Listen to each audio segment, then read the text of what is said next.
Salut à tous, bienvenue dans les brefs de l'écho.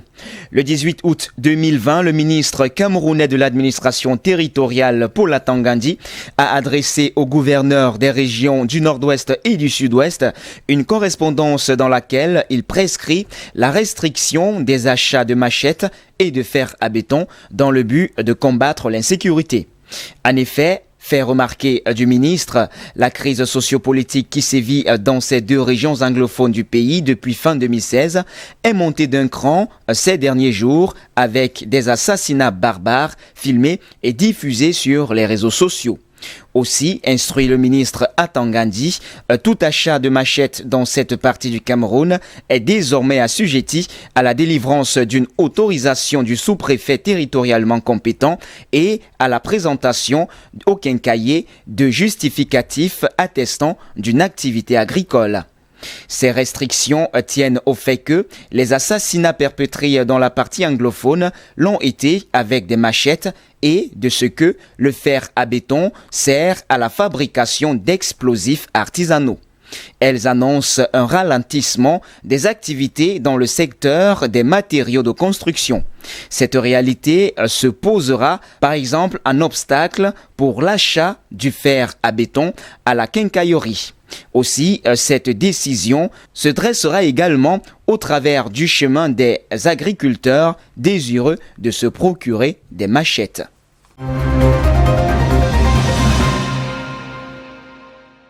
Reportée en raison du chamboulement provoqué par la pandémie du Covid-19, la mise en œuvre de la zone de libre-échange continentale africaine en abrégé ZLECAf se fera finalement à partir du 1er janvier 2021. Pour accélérer le processus, l'Union africaine, l'UA, mise sur le numérique et entend multiplier les discussions et négociations en ligne alors que l'ouverture des frontières reste encore timide.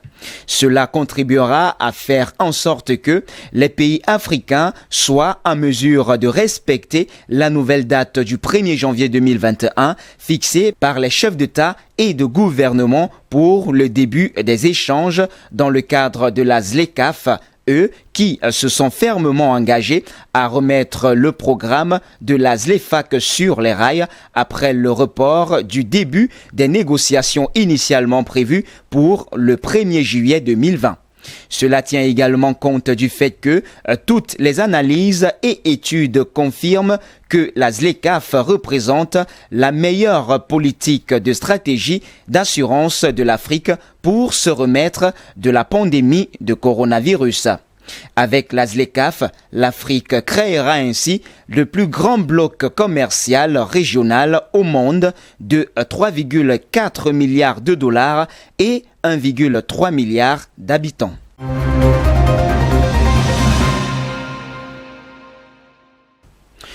Coup dur pour les producteurs de vin australiens.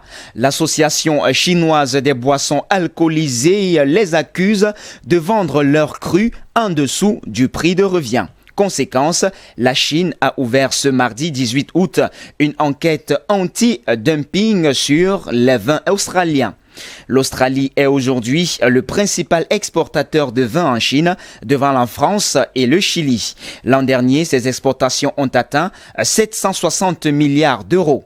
Pékin est en effet le principal partenaire économique de Canberra qui représente 25% de son commerce extérieur.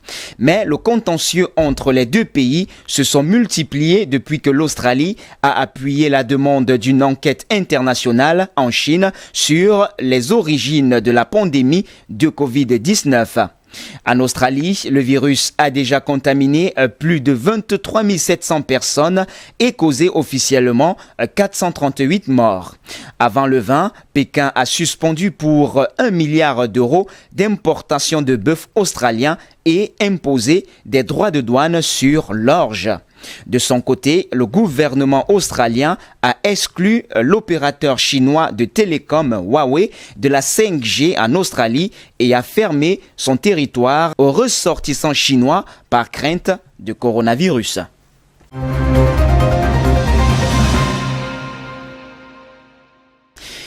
Et puis, comme attendu, la bourse de Paris ouvre la journée en légère hausse dans le sillage de Wall Street où le S&P 500 a établi de nouveaux records absolus hier.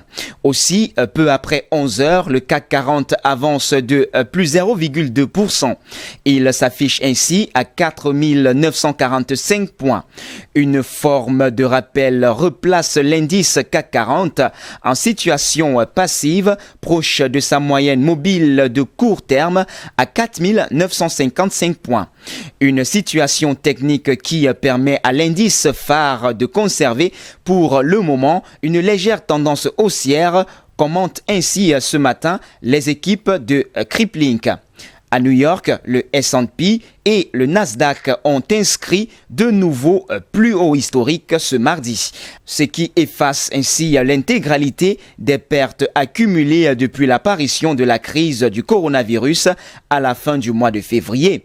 Les solides chiffres du marché immobilier ont soutenu l'appétit pour le risque vis-à-vis des valeurs liées au logement, explique-t-on chez Das Bank. Les investisseurs sont attentifs donc ce mercredi à la publication du compte rendu de la dernière réunion du comité de politique monétaire de la Réserve fédérale qui pourrait fournir des précieuses indications en vue de la prochaine réunion de la Banque centrale prévue à la mi-septembre.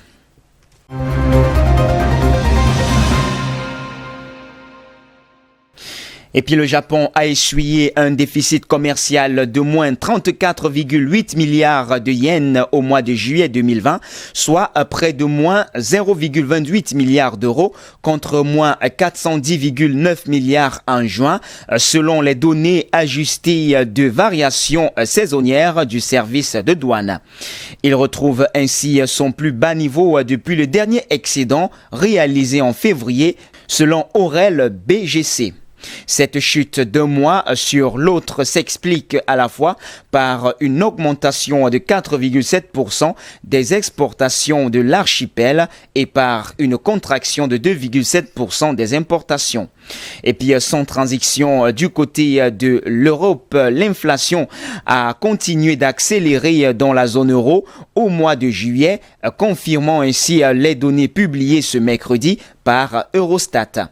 Les prix à la consommation dans les 19 pays qui partagent l'euro ont progressé le mois dernier de 0,4% selon les normes harmonisées européennes IPCH, après de plus de 0,3% en juin comme en première estimation.